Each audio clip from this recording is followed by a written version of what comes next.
된 거예요? 네. Yeah, let's go. Hello everyone. 할까요? Okay, yeah.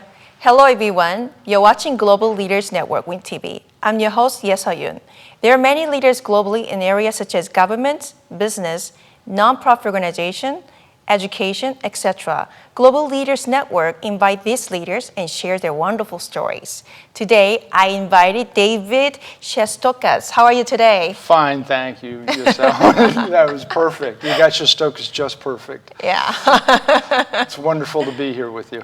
Yeah, thank you for coming. Am I pronouncing your name correctly? Can you state your name one more time and also explain what you do? Sure, David Shestokas.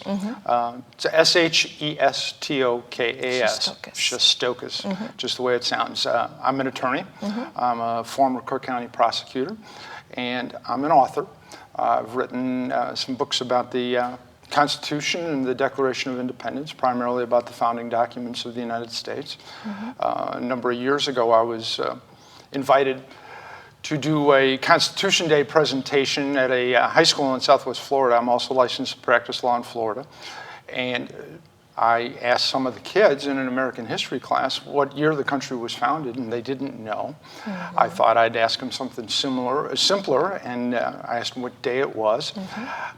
And I got all kinds of things, and finally I had to go hot dogs, hamburgers, fireworks, and eventually they said 4th of July. And this was an American history class, and the kids just didn't know. So I walked out of there and decided that I would try and do something about that. And so I started writing about the Constitution online, and then that turned into a radio show that I did for 3 years called Constitutionally Speaking.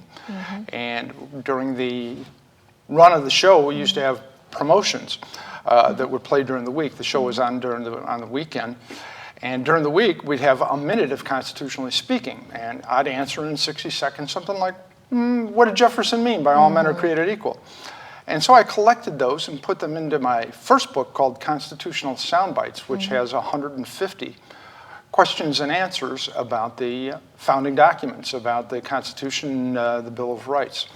When I got through with that, I found that there was 140 references to the Declaration of Independence in that book. And so I determined that I needed to do a book that was devoted strictly to the Declaration of Independence. And that turned into Creating the Declaration of Independence, which follows Thomas Jefferson and John Adams and a little-known founder by the name of Richard Henry Lee in the weeks leading up to the issuance of the Declaration of Independence, explaining what they went through, the dangers that they faced. In fact, among the dangers that they faced was having their heads cut off because they were committing treason against the king. And people don't understand those, don't know those stories. So one book is informational, 150 questions and answers in the way that people get information these days with tweets and blog posts and things like that. And the other book kind of turns people that we know as bronze statues and 18th century oil paintings into flesh and blood human beings. And it's important because too many Americans don't know the kinds of things that made this country great in the first place. I see. So you just briefly explained about your book, right? Yes. But how did you actually, figure out, when was the time that you figure out that you have a talent in writing? That seems to have been most of my life. Really, when I was a child, my mom started providing me materials to read. There was a series called All About books, and those were all about dinosaurs and all about the solar system and all about American history. And while they were youthful, they weren't childish, and I really, when I was 8 or 9 years old, started keeping a journal about what I read.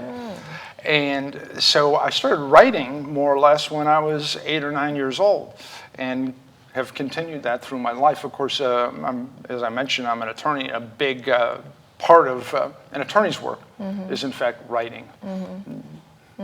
So, when you're young, you want to become a writer or attorney? I'm kind of confused. Well, I think I naturally became a writer because of the situation that my mom provided for me. But when I was probably 8 or 9 years old, I was standing on a park bench with a whole bunch of kids in front of me. And my grandfather walked by, and I was talking to all the kids. And my grandfather walked by and looked at me, and he said, you know, that boy's going to be a lawyer. And what my grandfather had to say sort of stuck with me. I never forgot that. And eventually, actually, when I was 33 years old, I became an attorney. I see, I see. And I also think that you're very politically active.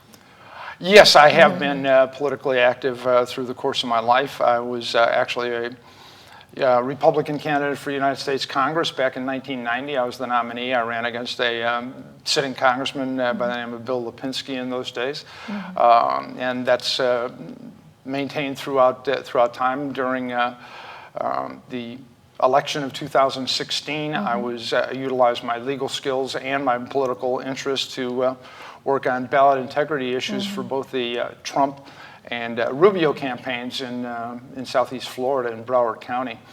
And strangely enough, that's a complete separate issue. We could do a whole show about that because I wound up finding 150,000 illegally opened ballots. So I was able to take my political interest and my legal skills to have some impact in 2016 in Florida. I see, I see, I see. So, what is the requirement of being a writer? You know, a lot of people want to become writer, and at one point I wanted to become too, but I gave up because once I started to write about the subject they gave me, the publisher. Yes. And I could not go more than 10 pages. So, yeah, tell us about it. The most important thing necessary to become a good writer is to actually be a voracious reader. You have to read a lot. We talked about briefly the constitutional sound bites in creating the Declaration of Independence. At the back of those two books, between them, there's bibliographies that have 40 or 50 other books that are references that I utilized in creating those books. And I would encourage anybody that wants to be a writer to actually read. You have to read a really great deal to be able to write and be able to feel reasonably comfortable with the subject matter that you're speaking of. I have a blog at shostokas.com, and there's about 200 articles there on Constitution and founding documents. And it usually takes me about a week or so to do an 800-word post, because I want to make sure that I want to make sure that what I'm writing about, I know what I'm writing about. And so I do a lot of reading and incorporate those things to help me with my own ideas. The second helpful thing about doing some tremendous reading is that you eventually figure out what's good writing and what's not. And that helps you improve your own writing. How many books did you read so far? Or have I read in my life? Oh, I don't know, probably 2,000 or 3,000, I would think. You know, that would be a guess. I know in my own personal library, I have about 2,500 books, and I've probably read, you know, most of them.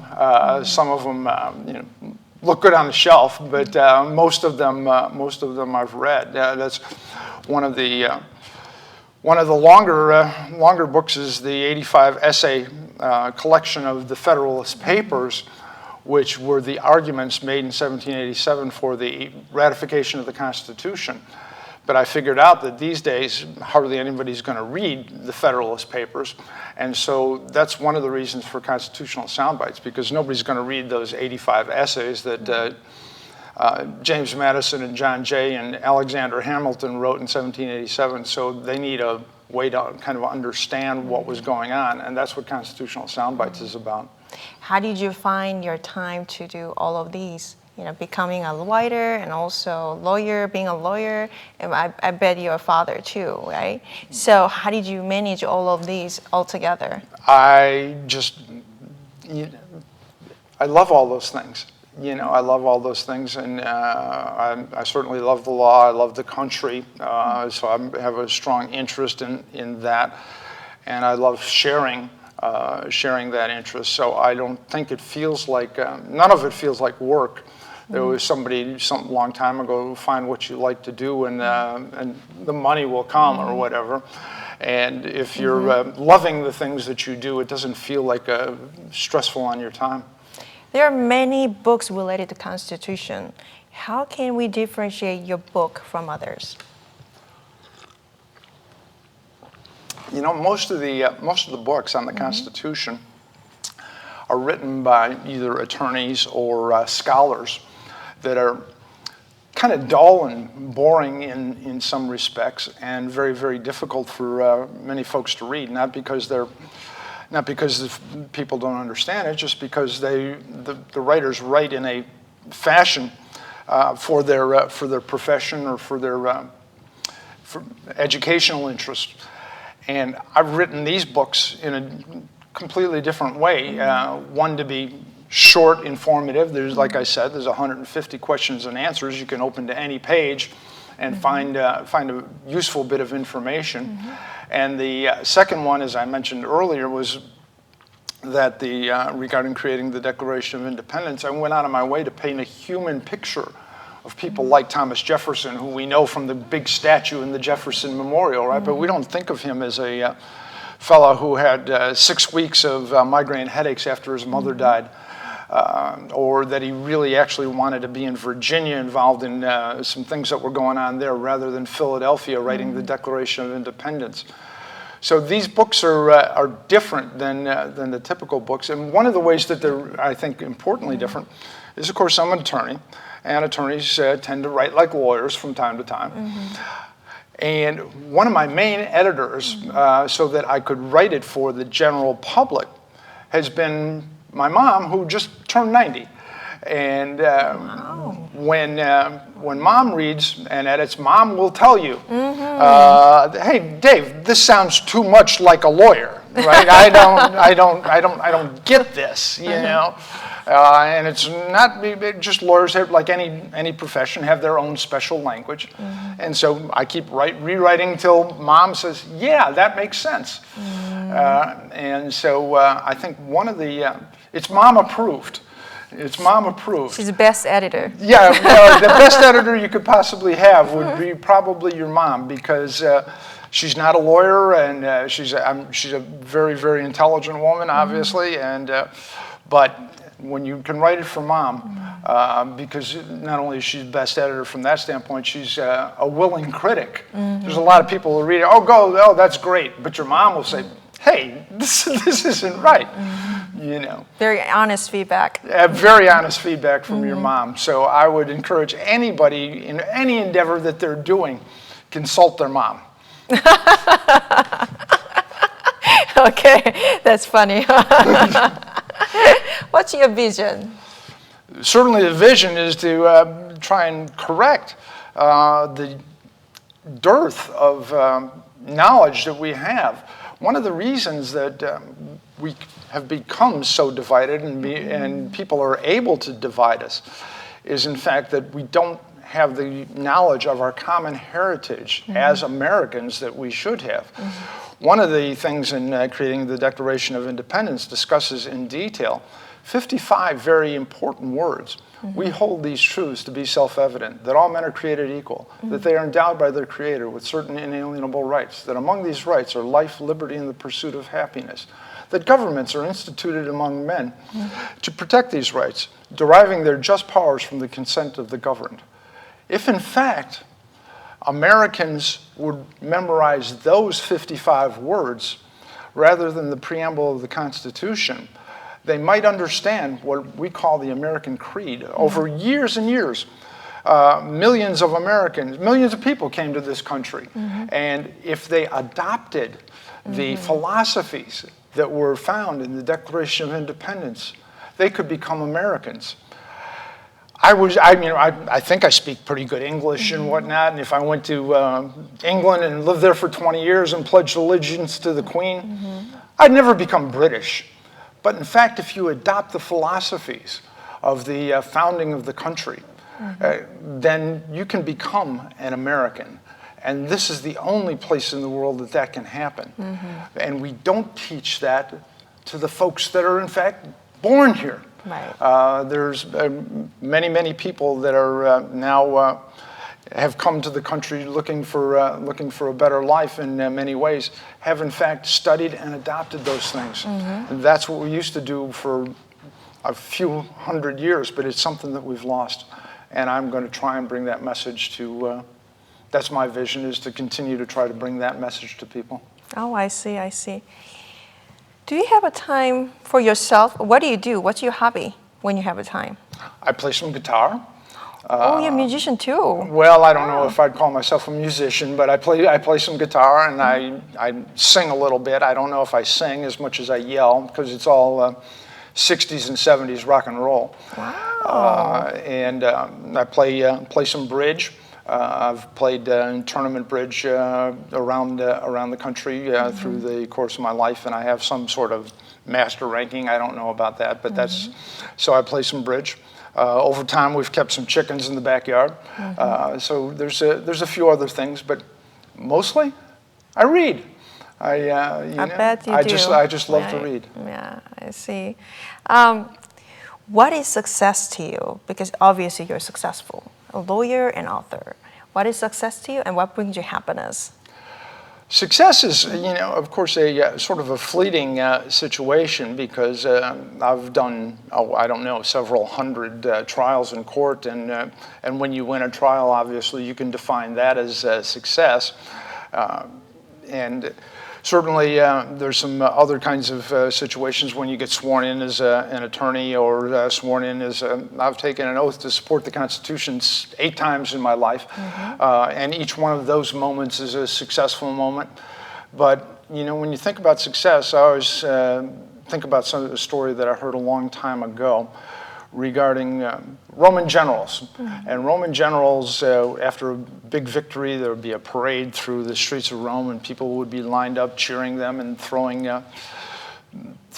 garland and other kinds of flowers in their path and things like that. But the Romans knew something. There was some wisdom, and they always had a guy in the general's chariot whispering in his ear, "All success is fleeting." And so you have to understand that success is momentary, and not something that you say, "Oh, this is it." I'm here. You have to understand that it's momentary, and savor the moment, but know that there's more in the future. Happiness is a kind of a difficult thing, but regarding the projects that I'm working on currently, or the things that I do, I give talks on these matters, and frequently I wind up the talk with a quotation from Thomas Jefferson when they asked Jefferson what he was trying to achieve with the Declaration of Independence. And Jefferson ultimately indicated that all he was trying to do was explain the common sense of the matter. And when I look in the audience and I see many, many people just go, and they just nod their heads. Like me. Just like you, then they just nod their head, and all of a sudden I can see that there's an understanding that the country was actually founded upon some common sense.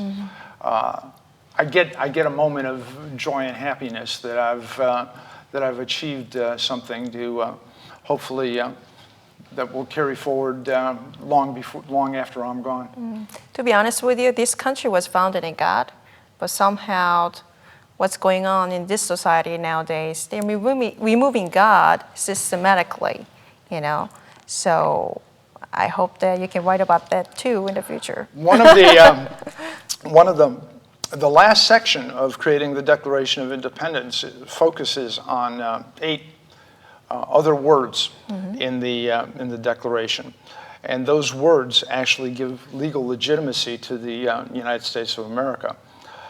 And those words are the law of nature and of nature's God. And the United States was intended to be a country that was founded upon the rule of law and not the rule of men. Yeah. And Jefferson, when he included that phrase, indicated something very, very important, and that was that if we were going to have the rule of law, there had to be some law that was unchangeable, that men could not affect, and that the power of government would flow from that law that men could not affect.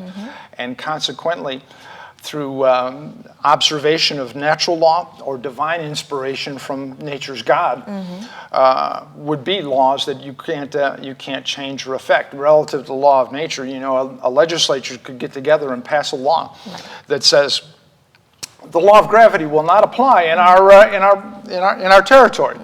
Well, of course, that law is without effect because that law can't do anything, can't change. They could equally pass a law that says, from this time forward, everybody in our territory will not desire freedom. Well, the desire for freedom is innate in human nature. And so that kind of law is something that a legislature they can pass it.